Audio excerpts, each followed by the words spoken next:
ஹல்லேலூயா, ஹல்லேலூயா. வந்திருக்கும் அனைவருக்கும் இயேசு கிறிஸ்துவின் இனிய நாமத்திலே நன்றிகள் தெரிவித்துக் கொள்கிறோம். கர்த்தர் தாமே ஆசீர்வதிப்பதாக. ஒரு அறிவித்தல்: வருகிற புதன்கிழமை நியூ இயர் ஆராதனை இந்த இடத்திலே காலை 10 மணிக்கு இருக்கின்றது. மறந்து விடாதீர்கள். வருகிற புதன்கிழமை காலை 10 மணிக்கு, இரவு அல்ல. செவ்வாய்க்கிழமை இரவு அதிகமாக வைக்கிறாங்க. ஆனால் இந்த வருஷத்தில் ஆராதனை மட்டும் புதன்கிழமை காலை 10 மணிக்கு இந்த நடைபெறுகிறது. அதன்படியாக தயவுசெய்து எல்லோரும் வந்து சேருங்கள். அது மட்டுமல்ல, உங்களுக்கு தெரிந்தவர்கள் யாராக இருந்தால் அவர்களும் சொல்லி அழைத்தவர்கள் கர்த்தர் உதயம் ஆசீர்வதிப்பாராக. ஜெபம் பண்ணுவோமாக. நல்ல தேவனே, துதிக்கிறோம், ஸ்தோத்தரிக்கிறோம். பரலோக தேவனே, உமக்கு எல்லா துதிக மகிமை எல்லாவற்றையும் தருகிறோம்.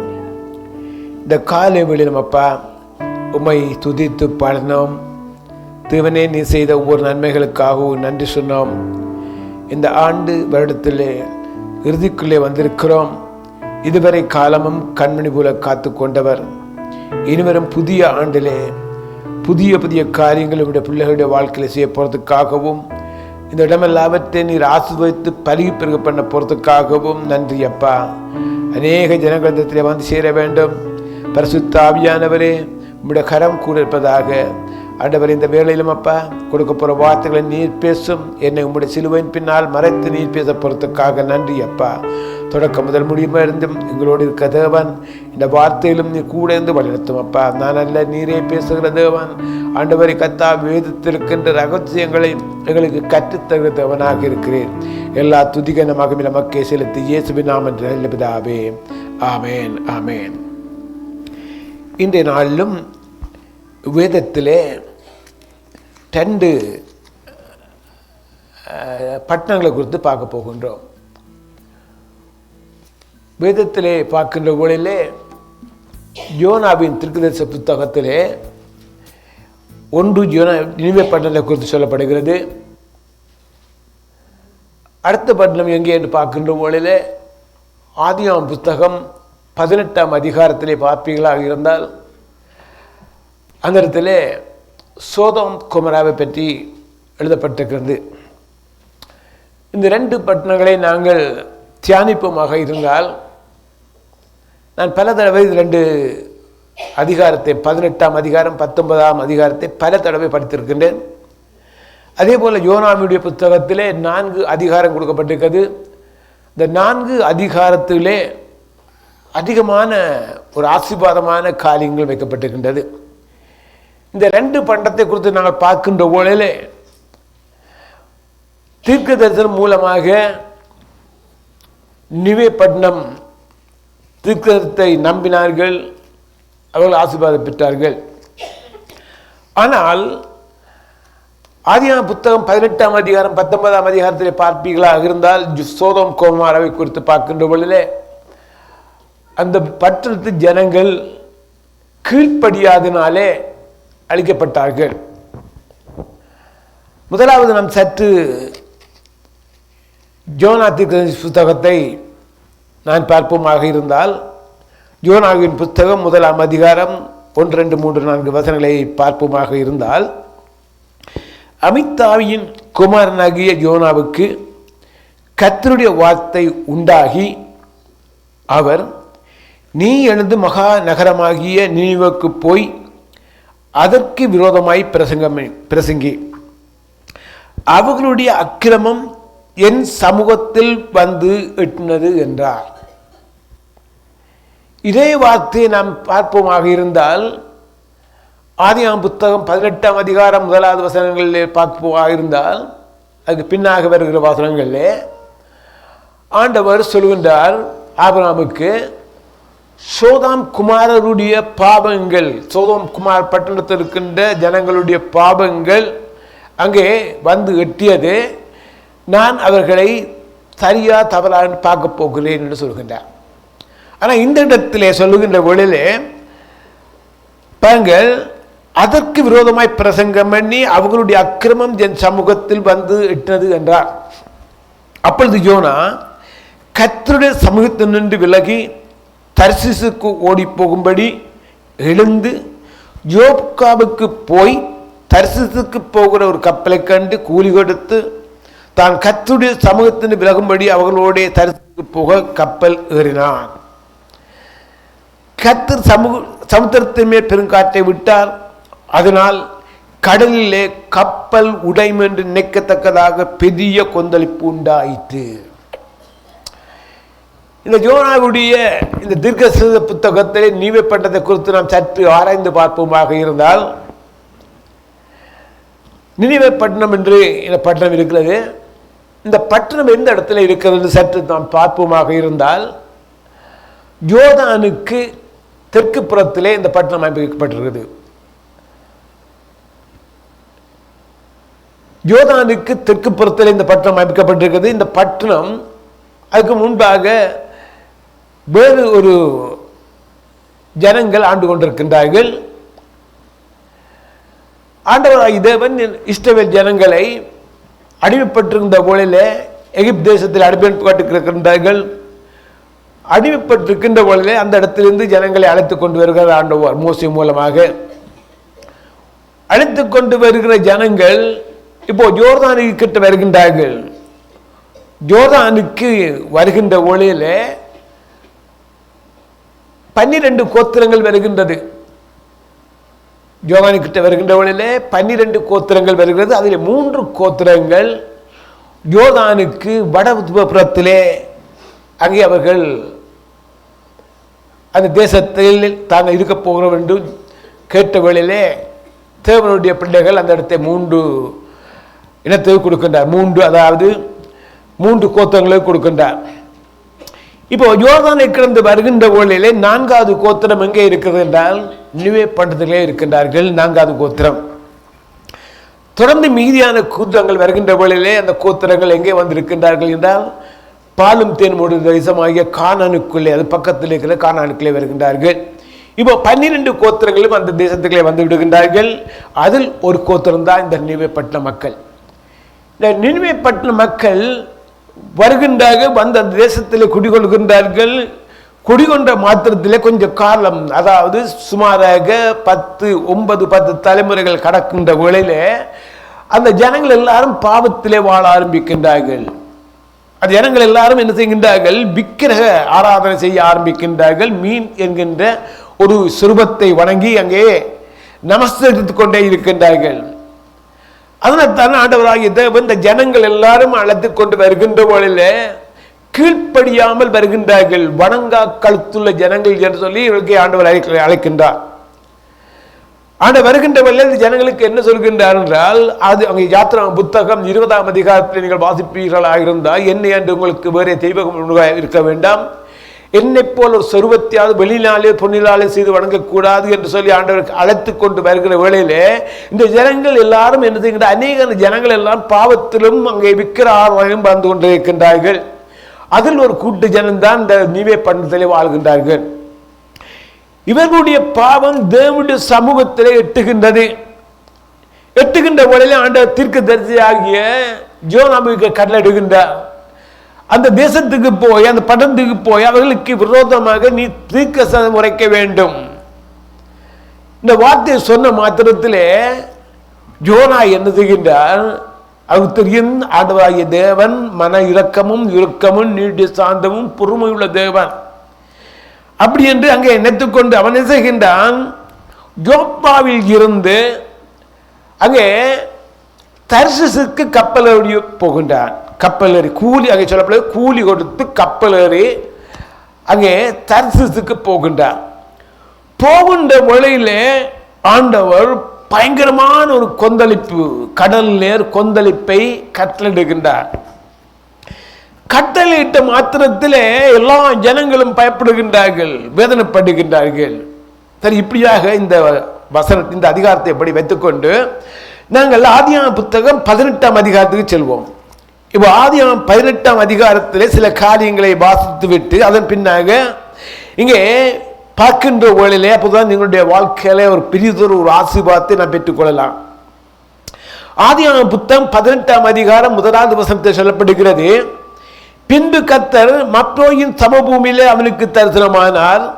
அவன் பகல் வேளையிலே கூடார வாசலில் உட்கார்ந்திருந்து தன் கண்களை எடுத்து பார்க்கும் போது இதோ 3 புருஷர் அவனுக்கு எதிரே நின்றார்கள். அவர்களை கண்டவுடனே அவன் கூடாரத்திலிருந்து அவர்களுக்கு எதிர்கொண்டு ஓடி தரைமட்டும் குனிந்து, ஆண்டவனே, உம்முடைய கண்கள் எனக்கு கிடைத்ததானால் நீர் உமது அடியனை விட்டு கடந்து போக வேண்டாம், கொஞ்சம் தண்ணீர் கொண்டு வரட்டும், உங்கள் கால்களை கல்வி மரத்தடியிலே சாய்ந்து கொண்டிருங்கள், நீங்கள் உங்கள் இருதயங்களை திறப்படுத்தி கொஞ்சம் அப்பம் கொண்டு வருகின்றேன், அப்புறம் நீங்கள் உங்கள் வழியே போகலாம், அதற்காகவே அடியேன் இடம் மற்றும் வந்தீர்கள் என்றார். இதற்கு அவர்கள், நீ சொன்னபடி செய்யன்றார். இப்போ ஆபிரகாம் இருக்கின்றார். ஆபிரகாம் எங்கே இருக்கிறார் என்றால், லோத்து அங்கே சோதோம் குமாராவிலே இருக்கின்றார். ஆபிரகாம் சோதோம் குமாருக்கு பக்கத்தில் உள்ள ஒரு இடத்தில் இருக்கின்றார். அதுக்கு முன்பாக சற்று பார்ப்போமாக இருந்தால், ஆபிரகாமுக்கும் லோத்துவுக்கும் சின்ன பிரச்சனை.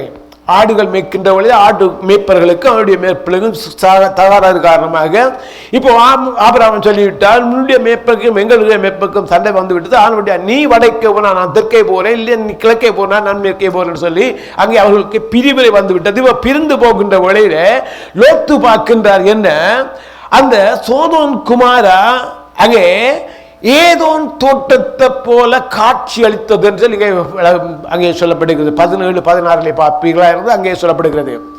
சோதோம் குமாரை பார்க்கின்ற பொழுது ஏதோன் தோட்டத்தை போல நல்ல பசுமையாக பச்சிலையாக இருக்கிறது என்று கண்ணு குளிர்ச்சியாக இருந்தது. லோத் அந்த இடத்துக்கு போகின்றார்.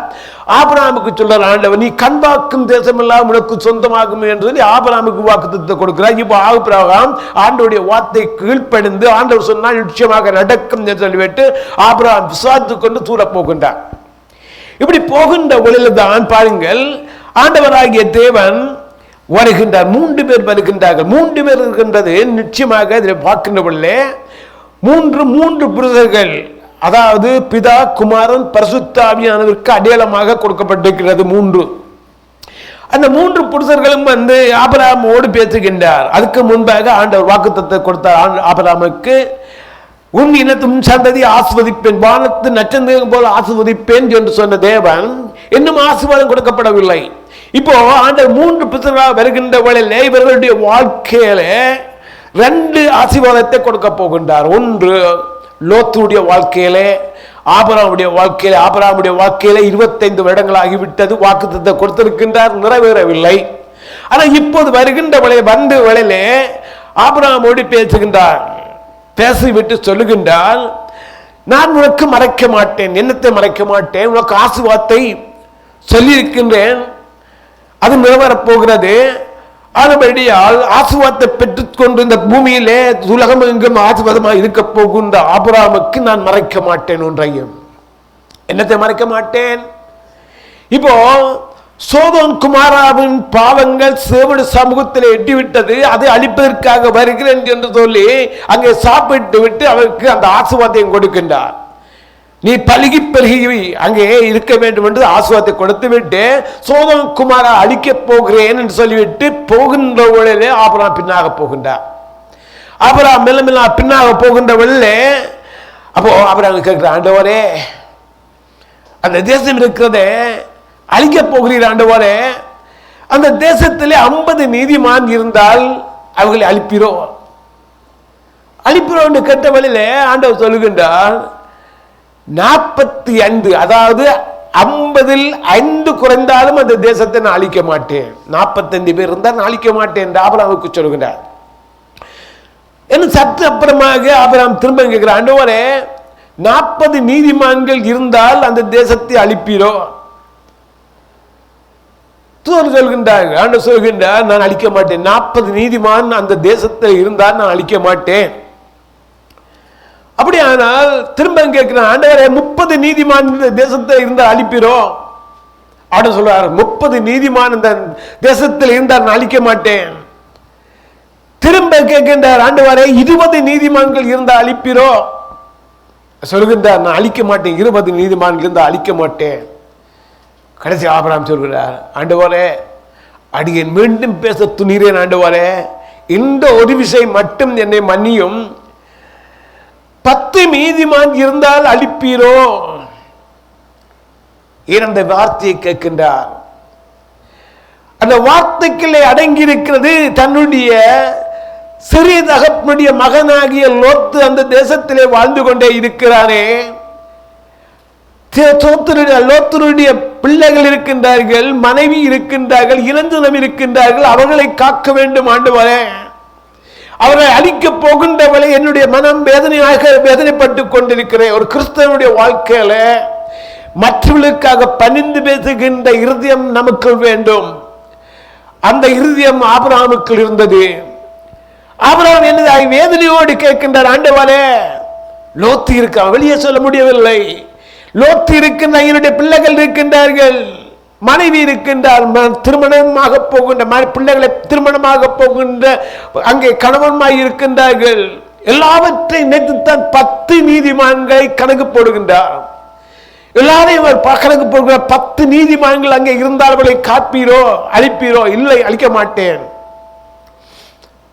பாருங்க, அவருடைய இருதயம் அங்கே வேதனைப்படுகிறது, கண்ணீர் வடிக்கிறது, வேதனையோடு கண்ணீரோடு அங்கே ஓடுகின்றார்.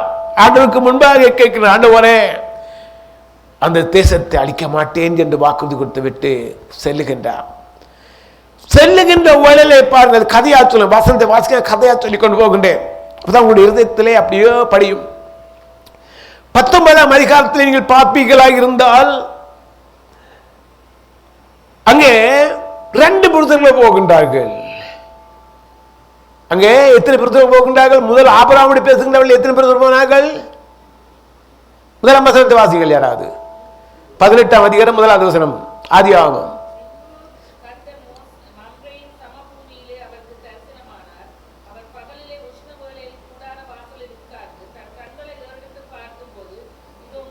மூன்று புருஷர்கள் போகின்றார்கள். சரி, 18ஆம் அதிகாரத்திலே வாசிப்போம். 19ஆம் அதிகாரத்திலே 1வது வசனத்தை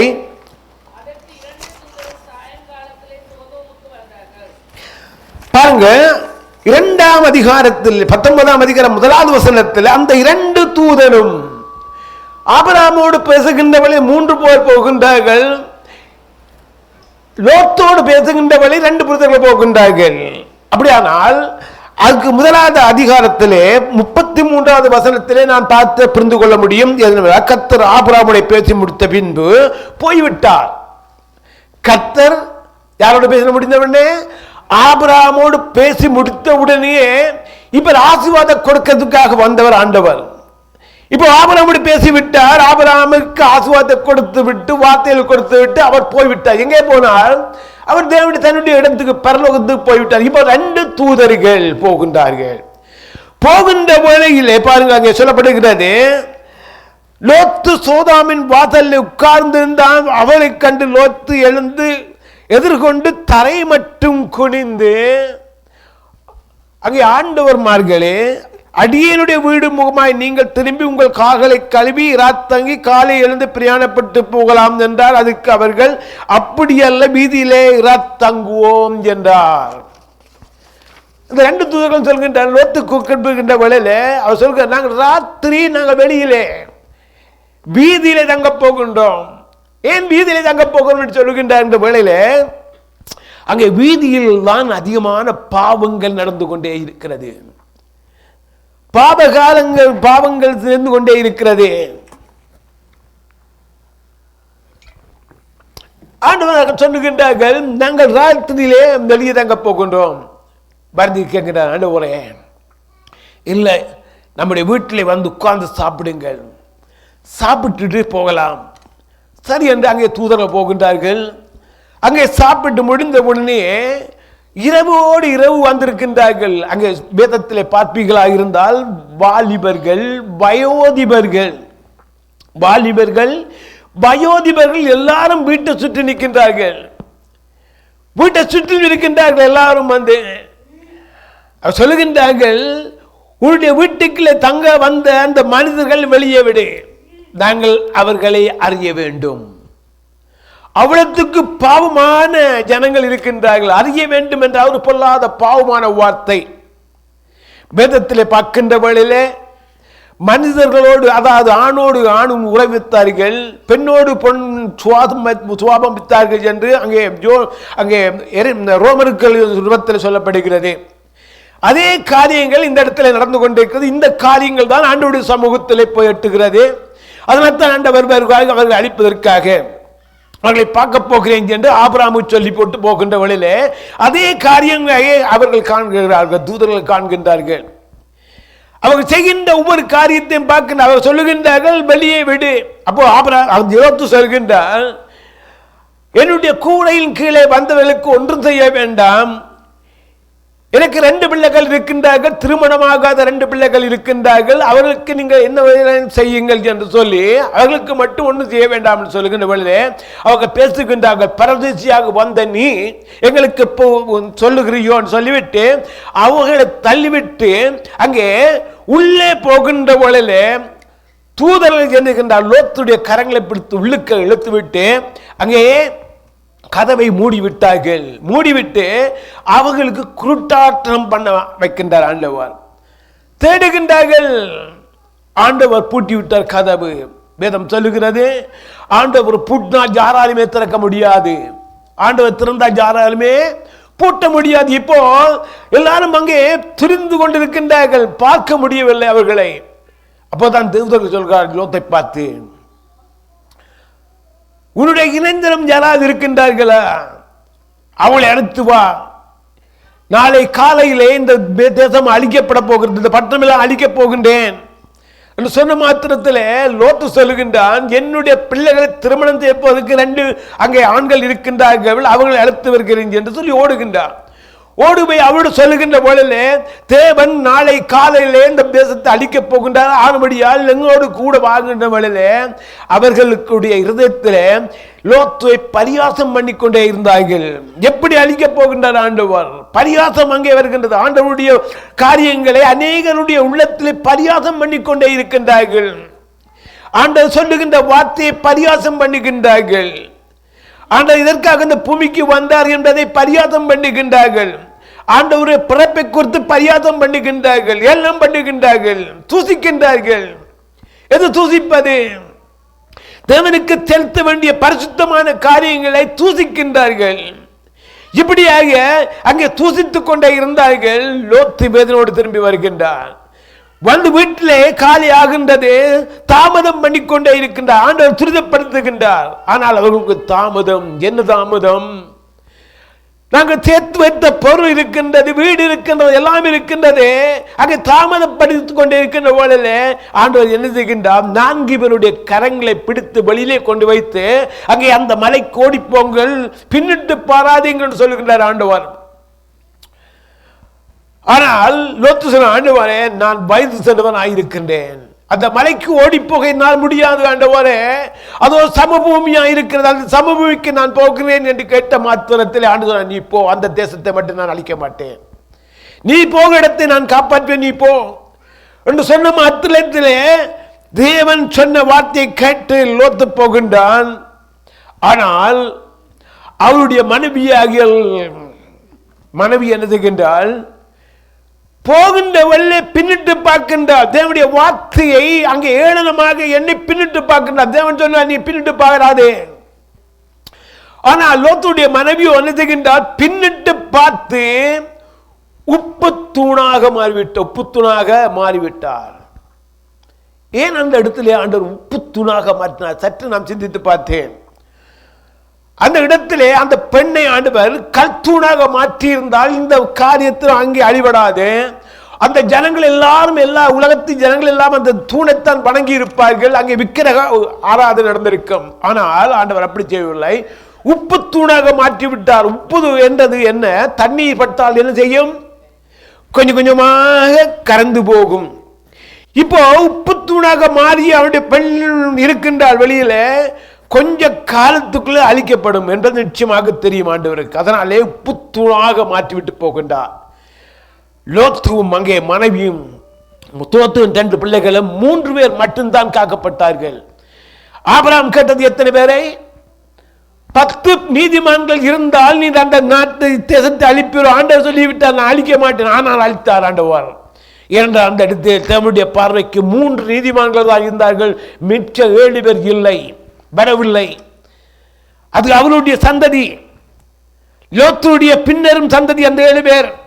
அவர்கள் வரவில்லை. அதனாலே அவர்கள் வராமல் வந்திருந்தால் நிச்சயமாக எல்லாரும் இருந்திருந்தால் நிச்சயம் அழிவிட முடியாது. ஆனால் ஆண்டவர் அளிக்கின்றார். அவருக்கு தெரியும், மூன்று பேர் தான் இருக்கின்றார்கள். 3 பேரில் லோத்து பரிசுத்தமானவர் என்று ஆண்டவர் கணிக்கப்படவில்லை. அது யாராலே கணிக்கப்பட்டது என்றால் ஆபிரகாம் நிமித்தம் தான் காக்கப்பட்டாரே தவிர லோத்துடைய குணாதிசயத்தை கொடுத்தார்ல.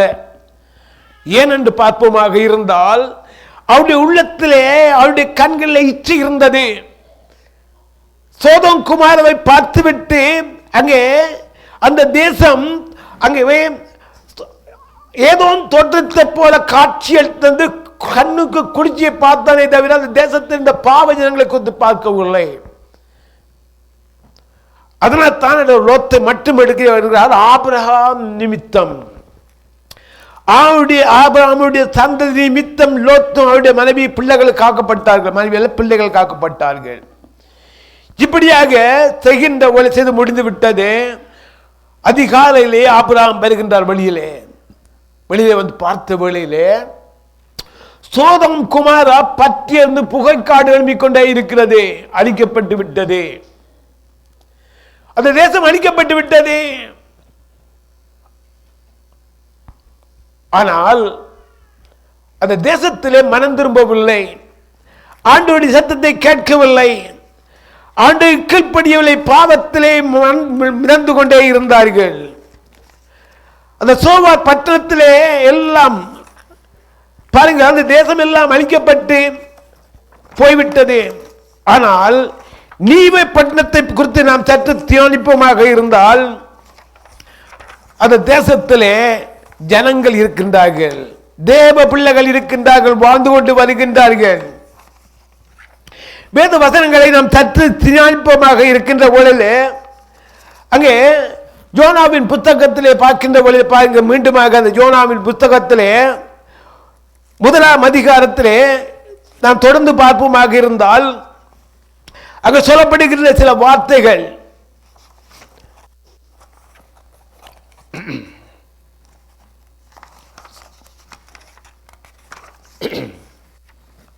ஹல்லேலூயா, தேங்க் யூ லார்ட். அங்கே வேதத்திலே பார்க்கின்ற பொழுது யோனாவின் புத்தகத்தை மீண்டும் பார்க்கின்ற பொழுது யோனாவின் புத்தகத்திலே சொல்லப்படுகிற நீ நகரமாக நினைவுக்கு போய் அதுக்கு விரோதமாய் பிரசங்கம் அவருடைய அக்கிரமம் சமூகத்துக்கு வந்து எட்டியது என்றால் அப்பொழுது யோனா கர்த்தருடைய சமயத்தின் விலகி தரிசனத்துக்கு போகும்படி எழுந்து யோப்பாவுக்கு போய் தரிசனத்துக்கு போகிற ஒரு கப்பலை கண்டு கூலி கொடுத்து தான் கர்த்தருடைய சமயத்தின் விலகும்படி அவர்களுடைய தரிசனத்துக்கு போக கப்பல் ஏறினான்.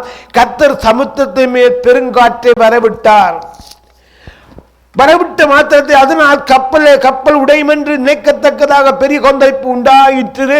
அப்பொழுது கப்பல்காரர் பார்த்து பயந்து அவன் தன் தேவனை நோக்கி வேண்ட செய்யுங்கள், பார்த்தலை சொக்கும்படி கத்தலில் இருந்த சரக்குகளை சமுத்திரத்தில் இருந்து விட்டார். யோனாவா என்றால் கப்பல் கீழ்த்தட்டில் இறங்கி போய் படுத்துக்கொண்டு அயர்ந்த நித்திரை பண்ணிக்கொண்டே இருக்கின்றார். ஆண்டவருக்கு தெரியும் தன்னுடைய பிள்ளைகள் யார், தன்னுடைய அந்நிய பிள்ளைகள் யார் என்பதை.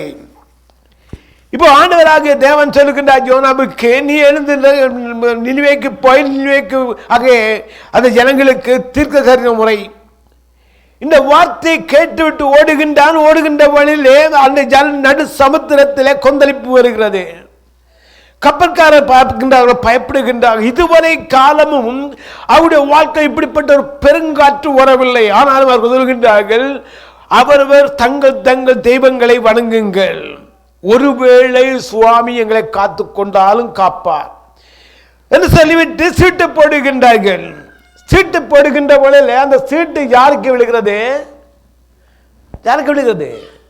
யோனாவின் பேருக்கு விழுகிறது. அப்போதுதான் அந்த ஜனங்க அவர்கள் கப்பல்காரர்கள் வந்து கேட்கின்றார்கள், நீ யார்? அவருடைய கேள்வியை பாருங்கள். நீ யார்? எந்த தேசத்தான்? எந்த தெய்வத்தை வணங்குகின்றவன்? என்ன ஜாதியான்? பல 4-5 கேள்வி கேட்கின்றார்கள். நீ யார்? எங்க இருந்து? அப்பதான் சொல்லுகின்ற யோனா, நான் ஆண்டவர், என்னுடைய ஆண்டவர் இந்த உலகத்தையே படைத்தவர், கடலை உண்டாக்கியவர், ஜனங்களை உண்டாக்குவார். அப்படிப்பட்ட தேவனுடைய சமூகத்திலிருந்து நான் விலகி ஓடி வருகின்றேன். விலகி ஓடி வருகின்ற வேளையிலே ஆண்டவர் இப்படிப்பட்ட கொந்தளிப்பை கட்டளையிட்டிருக்கின்றார் என்று சொல்லுகின்றார்.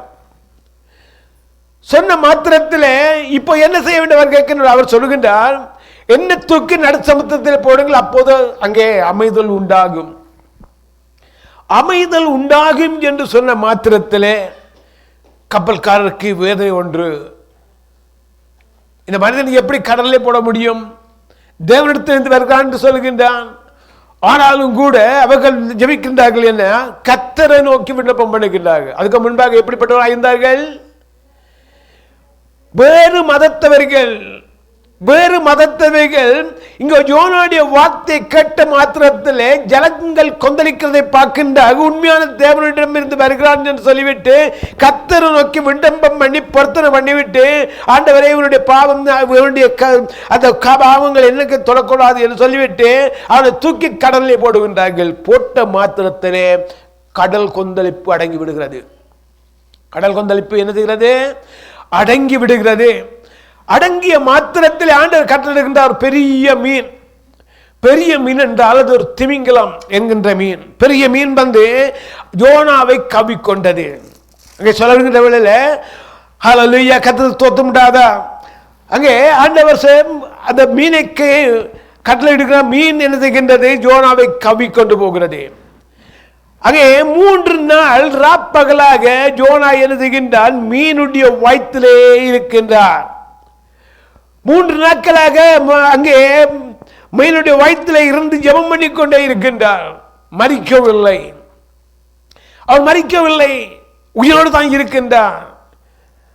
ஒரு மீனுடைய வயிற்றிலே இன்னொரு மீன் போனால் சுமாராக அதனாலே 2-3 நிமிடம் தான் உயிர் வாழ முடியும். அல்லது ஒரு மனிதன் போய்விட்டால் அது 4-5 நிமிடம் தான் அங்கே உயிர் வாழ முடியும்.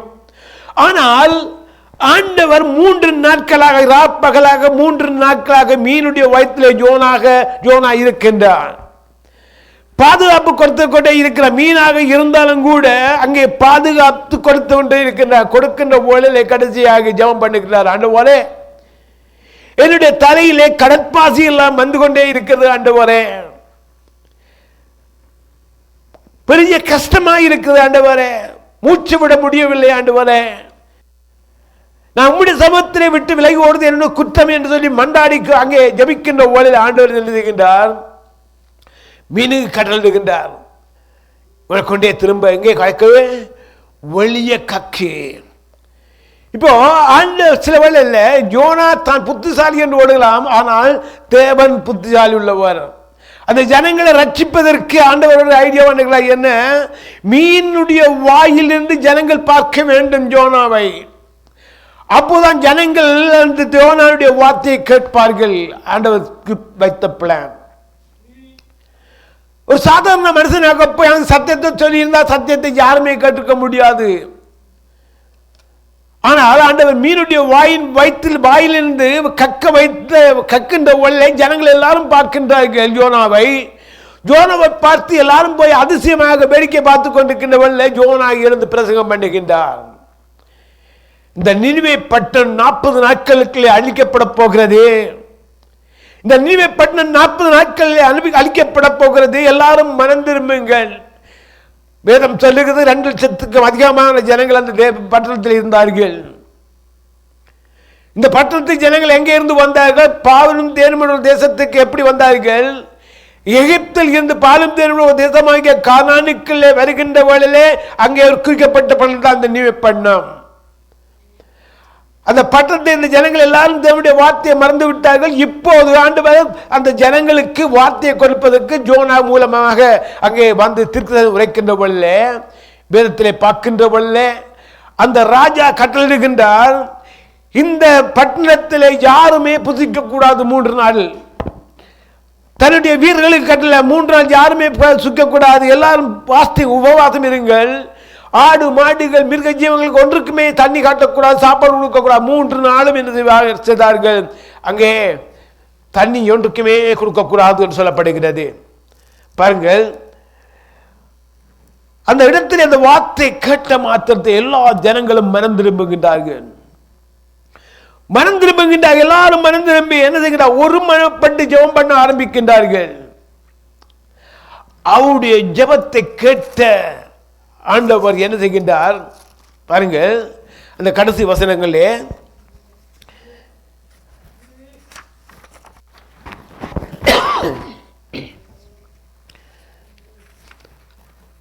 கடைசியாக இந்த வசனத்தை பார்க்கணும். ஜோனாவுக்கு ஆண்டவர் என்ன செய்கின்றார், இந்த ஜனங்கள் எல்லாரும் மனம் ஒருமனப்பட்டு ஜெபித்த வேளையிலே அதை ஆண்டவர் அந்த ஜனங்களை அழிக்காமல் பாதுகாத்து கொண்டு விட்டார். பாதுகாத்த உடனே ஜோனாவுக்கு என்ன வந்து விட்டது, ஒரு விஷனம் வந்து விட்டது, ஒரு ஆத்திரம் வந்து விட்டது. சொல்லுகின்ற ஆண்டவரே, இதனால்தான் ஆண்டவரே நான் நினிவேக்கு நீ போ சொல்லும் வேளையிலே நான் நினிவேக்கு போகாமல் இருக்கு தர்சீசுக்கு கப்பல் ஏறி ஓடினேனே.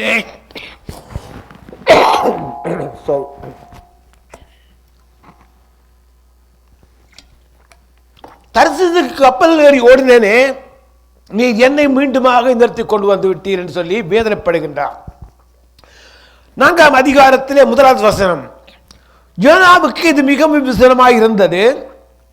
அவன் கடுங்கோபம் கொண்டு கர்த்தரை நோக்கி விண்ணப்பம் பண்ணி, கர்த்தாவே, நான் என் தேசத்தில் இருக்கும் போதே நான் இதை சொல்லவில்லையா? இது நிமித்தமே நான் முன்னமே தர்சீசுக்கு ஓடிப்போனேன். நீ இரக்கமும் மன உருக்கமும் நீடிய சாந்தமும் மிகுந்த கிருபையும் உள்ளவரும் தீங்குக்கு மனஸ்தாபப்படுகிறமான தேவன் என்று அறிவேன். இப்போதும் கர்த்தாவே, என் பிராணனை என்னை விட்டு எடுத்துக்கொள்ளும். நான் உயிரோடு இருக்கிறதை பார்க்கிறோம், சாகிறது நலமாயிருக்கும் என்றான். அதற்கு கர்த்தர், நீ எரிச்சலாயிருக்கிறது நல்லதோ? நீ எரிச்சலாயிருக்கிறியே, எனக்கு வேதனையாயிருக்கிறது. ஏன் ஆண்டவர் வேதனைப்படுகின்றார்? சோதோம் குமாரை அழித்த தேவன் சோதோம் குமாராவிலே ஒரு ஜனங்கூட மனம் திரும்பவில்லை. சொன்ன வார்த்தை யாருமே கீழ்ப்படியவில்லை. லோத்து சொல்கின்ற தன்னுடைய மருமக்களுக்கு லோத்துடைய வார்த்தை மருமக்கள் கேட்கவில்லை, இளைஞனும் கேட்கவில்லை, யாருமே கேட்கவில்லை. 3 நீதிமன்றங்கள் மட்டும்தான் இருந்தார்கள். அதனாலே அந்த தேசத்தை ஆண்டவர் அழித்து விடுகின்றார் எல்லாரையும். ஆனா இந்த ஜனங்களோ தங்கள் தேவனுக்கு முன்பாக தங்களை முடங்கால் படியிட்டு தங்களை ஒப்புக் கொடுத்தவளை ஆண்டவர் மனம் மாறிவிட்டார். ஆனால் யோனாக்கு இது விசனமாக இருந்தது, வேதனையாக இருந்தது, கோபமாக இருந்தது. ஒருவன் கோபப்படுகிறதுனாலே ஆண்டவர் மனம் மாறுகிறார் அல்ல. ஒருவனுடைய அழிவை பற்றி ஆண்டவர் கவலைப்படுவது கிடையாது. தீர்க்கதரிசியாக இருந்தாலும் தீர்க்கதரிசியாக இருந்தாலும் சரி, ஒரு தேவ ஊழியக்காரனாக இருந்தாலும் சரி, தேவனுடைய ஊழியக்காரனாக இருந்தால் ஆண்டவர் பார்க்க மாட்டார். லட்சாதி ஜனங்கள் திரும்புறதுதான் அவருக்கு சந்தோஷம். இங்கே சொல்லப்படுகிறது, பின்பு யோனா நகரத்திலிருந்து புறப்பட்டு நகரத்துக்கு கிழக்கே போய் அங்கே தனக்கு ஒரு குடிசையை போட்டு நகரத்துக்கு சம்பவிக்க போவதை தான் பார்க்கும்படி அதன் கீழில் நிலையில் உட்கார்ந்திருந்தான். இப்போ யோனா சொல்லிவிட்டார், 40 நாட்களுக்கு அழிக்கப்பட போகிறது. இப்போ 39வது நாள் வந்துவிட்டது, அடுத்த நாள் அழிக்கப்பட போகிறது. இப்போ யோனா அவர் குடிசையை போட்டு பார்த்து கொண்டே இருக்கிறார். தன் சொன்ன வார்த்தை நிறைவேறப் போகிறது, அழிக்க போகிறார் ஆண்டவர், பார்த்து கொண்டே இருக்கின்றார். லோத்தும் அதைத்தான் பார்த்தார். ஆண்டவர் சொல்லிவிட்டார், சோதோம் குமார் அழிக்கப் போகின்றேன், நீ ஓடு. அங்க போகின்ற வழியில் சமபூமி போன உடனே இங்கே அழிவற்றது. லோத்து பார்த்து கொண்டே இருக்கின்றார். இப்போ லோத்துடைய இடத்துல யோனா பார்த்து கொண்டே இருக்கிறார், அழிக்கப் போகிறார் ஆண்டவர். ஆனால் யோனாவுடைய தலையின் மேல் நிழலுண்டாக்கவும் அவனை அவருடைய மனவெடிப்புக்கு நீங்களாக்கவும் தேவனாகிய கர்த்தர் ஒரு ஆமணக்க செடியை முளைக்க செய்து கட்டளையிட்டார். அதை அவன் மேல் ஓங்கிவிட பண்ணினார். அந்த ஆமணக்கின் மேல் யோனா மிகவும் சந்தோஷப்பட்டான். ஒரே நாளில் ஒரு ஆமணக்க செடி ஆண்டவர் உருவாக்கி அதில் நிழல்ல உட்கார்ந்திருக்கின்றார் சந்தோஷமாக. மறுநாள் ஆண்டவர் செய்கின்றார், கிழக்கு வலிக்கும் நேரத்திலே தேவன் ஒரு பூச்சியை கட்டளையிட்டார். அது ஆமணக்கு செடியை அறுத்து போட்டது. அதனால் அது காய்ந்து போயிட்டு சூரியன் உதிக்கும் போது தேவன் உஷ்டமான கீழ்காற்றை கட்டளையிட்டார். அப்பொழுது வெயில் யோனாவுடைய தலையில் படுகிறதுனால் அவன் சோர்ந்து போய் தனக்குள்ளே சாவை விரும்பி நான் உயிரோடு பார்க்கும் சாகிறது நலமாயிருக்கும் என்றான். ஒரு தீர்க்கதரிசியுடைய வாயிலே வருகின்ற வார்த்தை என்ன? நான் சாகிறது மேல் நல்லது. ஆண்டவர் நான் சொன்ன வார்த்தைக்கு கீழ்ப்படியவில்லை, நான் சொன்ன வார்த்தையை ஏற்றுக்கொள்ளவில்லை, அதனாலே நான் சாகிறது நல்லது என்றாங்க அவன் உள்ளத்திலே வைத்து விடுகின்றான். அப்பொழுது பாருங்கள், ஆண்டவர் எப்படி சொல்கின்றார், தேவன் யோனாவை நோக்கி நீ ஆமனுக்கு நிமித்தம் எரிச்சலாகிறது நல்லதோ என்றார். அதற்கு அவன், நான் மரண வடிதம் எரிச்சலாயிருக்கிறது நல்லதுதான் என்றார். அதற்கு கர்த்தர், நீர் பிரியாசப்படாததும் நீர் வளர்க்காததும் ஒரு ராத்திரியிலே முளைத்து ஒரு ராத்திரியை அழிந்து போவதுமான ஆமனுக்காக பரிதப்பிக்கப்படுகிறியே, வலதுகைக்கும் இடதுகைக்கும் வித்தியாசம் அறியாத 120,000 பேருக்கு அதிகமான மனிதர் அநேக மிருக ஜீவங்களும் இருக்கிற மகா நகரமாகிய நினிவேக்காக நான் பரிதபிக்க மாட்டேனோ என்று நிற்கிறாயோ என்றார். பாருங்க, ஆண்டவர் மன இறுக்கமும் இரக்கமும் நீடிய சாந்தமும் பொறுமையுள்ள தேவன் என்று இங்கே யோனா சொல்லுகின்றார். அதே வார்த்தையை தான் ஆண்டவராகிய தேவனை நோக்கி சொல்லுகின்றார் தாவீது. என் ஆண்டவர் மன இறுக்கமும் இரக்கமும் நீடிய சாந்தமும் பொறுமையுள்ள கர்த்தர், அவர் தீங்களுக்கு மனஸ்தாபப்படுகிற தேவனாக இருக்கின்றார். இங்கே மனம் திரும்பிய மாற்றத்தில் நிவேல் காக்கப்பட்டது. மனம் திரும்பாத பட்சத்திலே அங்கே இருக்கிற ஜனங்கள் தங்களை இருதயத்தை கடினப்படுத்தினால அவர்கள் அழிந்து போனார்கள். இவன் தன்னுடைய இருதயத்தை கடினப்படுத்துகிறான், அவனுடைய வாழ்க்கையில அழிவை நோக்கி போகின்றது என்ற அர்த்தம். வேதம் அதற்கத்தான் ஆண்டவராக இயேசு கிறிஸ்துவுக்கு அந்த பூமிக்கு வந்தார். எங்களுடைய பாபங்கள் சாபங்கள் எல்லாவற்றையும் தன் தலைமையில் சுமந்து எங்களுக்காக அடிக்கப்பட்டு இன்றைக்கு எங்களுக்காக பரிந்து பேசிக் கொண்டிருக்கிற தேவனாக இருக்கிறார். அவர் வந்த நோக்கமே இந்த பூமியில இருக்கிற ஜனங்களை மீட்டுக் கொள்வதற்காக, என்னையும் உன்னையும் மீட்டுக் கொள்ள வந்த தேவன் அவர் ஒருவர் தான்.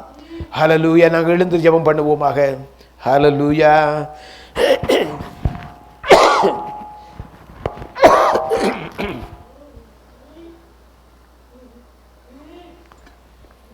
சூத்திரம் ஆண்டவரே,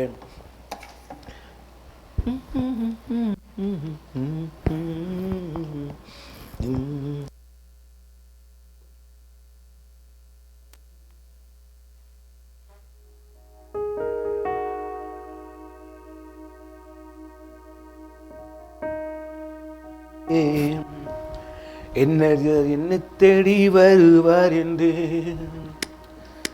காணக்குயிலில் காணும் இசைக்கின்றரே, மன்னவ சிங்காரமாய் வருவார் என்று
என் விலகி இரண்டால் என்றும் விழித்திருப்பேன். உன் வருகை வரை நான் காத்திருப்பேன். என் விலகி இரண்டால் என்றும் விழித்திருப்பேன். காட்டுப்புறாவின் சப்தம் கேட்கின்றதே,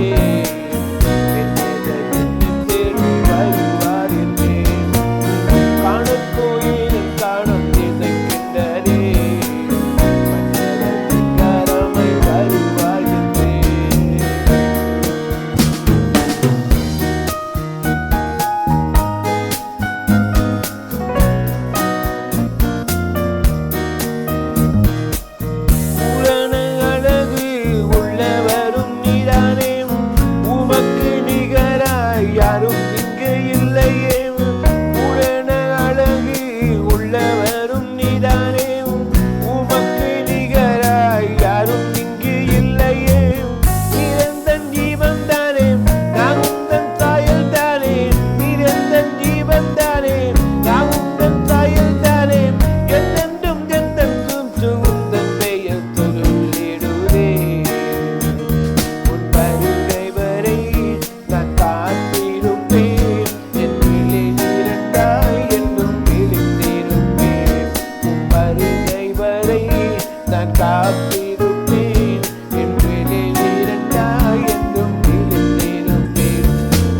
காட்டுப்புறாவின் சத்தம் கேட்கின்றதே, என்னை தேடி வருவார் என்றே. காணும் கோயிலும் காணும் நினைக்கின்றதே, சிங்கரமாய் வருவார் என்றே. காணும் சத்தம் கேட்கின்றதே, என்னை தேடி வருவார் என்றே. காணும் கோயிலும் காணும் நினைக்கின்றதே, சிங்கரமாய் வருவார் என்றே. நல்லவரே துதிக்கிறோம் அப்பா. பரிசுத்த தந்தையே துதிக்கிறோம் அப்பா. மகிமையான கண்மலையும் என் மீட்பெரும் என் தகப்பனுமாகிய ஆண்டவரே, உம்முடைய கரம் எப்பொழுதும் எங்களை தாங்கிக் கொண்டிருக்கிறதுக்காக நன்றி ஆண்டவரே. இந்த ஆண்டவரே வருட இறுதிக்குள்ளே வந்திருக்கிறோம். இதுவரை உதவிய என் ஆண்டவர், இனிமேலும் ஆண்டவரை காத்து வழிநடத்த தெய்வமாக இருக்கிறேன். வந்திருக்க எல்லா பிள்ளைகளையும் உடைய கருத்தினை புகழுகிறேன். வராத பிள்ளைகளை ரத்தத்தால் மூடி பாதுகாத்துக் கொள்ளுகிறவர். உடைய கரம் தாங்கிறதுக்காக நன்றி. அதிசயமான கரத்தினை எல்லாரையும் ஒப்புக் கொடுக்கிறோம் ஆண்டவரை. வருகின்ற ஆண்டு புதிய ஆண்டு ஆண்டவரே, இந்த புதிய ஆண்டை காண செய்யறதுக்காக நன்றி ஆண்டவரே. இந்த புதிய ஆண்டிலும் அப்பா நீர் நல்ல நல்ல வாக்கு தத்துவத்தை உம்முடைய பிள்ளைகளை கொடுக்க போறதுக்காக நன்றி. கரம் கூட இருப்பதாக நீர் அதிசயமான காரியங்களை செய்வேன் என்று சொல்லி வாக்குறுதி கொடுத்த தெய்வம், இந்த நாட்களிலும் ஆண்டவரை அதிசயமான காரியங்களை இன்னும் செய்ய போறதுக்காக நன்றி அப்பா. வாக்கு மாறாத தேவன், வார்த்தையிலே உண்மையுள்ள தேவன். வந்திருக்கிற சிறு பிள்ளைகள், வாலிப பிள்ளைகள், குடும்பங்கள் எல்லாரையும் நீர் ஆசீர்வதிக்க தேவனாக இருக்கிறேன். இதுவரை வழிநடத்திய எபினேசரே, இனிமேலும் காத்து வழிநடத்த வல்லமுள்ளவராக இருக்கிறேன். உடைய சிறகுகளால் மூடி எங்களை காத்து வருகிறதுக்காக நன்றி அப்பா. கரம் கொடுப்பதாக உடைய ரத்தத்தால் மூடி பாதுகாத்துக் கொள்ளும் ஆண்டவரே. இதுவரை வழிநடத்தின எபினேசரே, இனிமேலும் காத்து வழிநடத்த நீர் வல்லமையாக இருக்கிறீரப்பா. உம்முடைய கருத்துகள் எல்லாரையும் ஒப்புக் கொடுக்கிறோம். வழிநடத்தும் காத்துக்கொள்ளும் உதவி செய்யும் அப்பா. எல்லா துதிகனமாக நமக்கே செலுத்தி இயேசுவின் நாமத்தில் பிதாவே, ஆமென். என் ஆத்துமாவே கர்த்தரையே ஸ்தோத்தரி, என் உள்ளமேடு பிரசன்ன நாமத்தையே ஸ்தோத்தரி. என் ஆத்துமாவே கர்த்தரையே ஸ்தோத்தரி, அவர் செய்த சகல உபகாரங்களையும் மறவாதே. ஆமென்.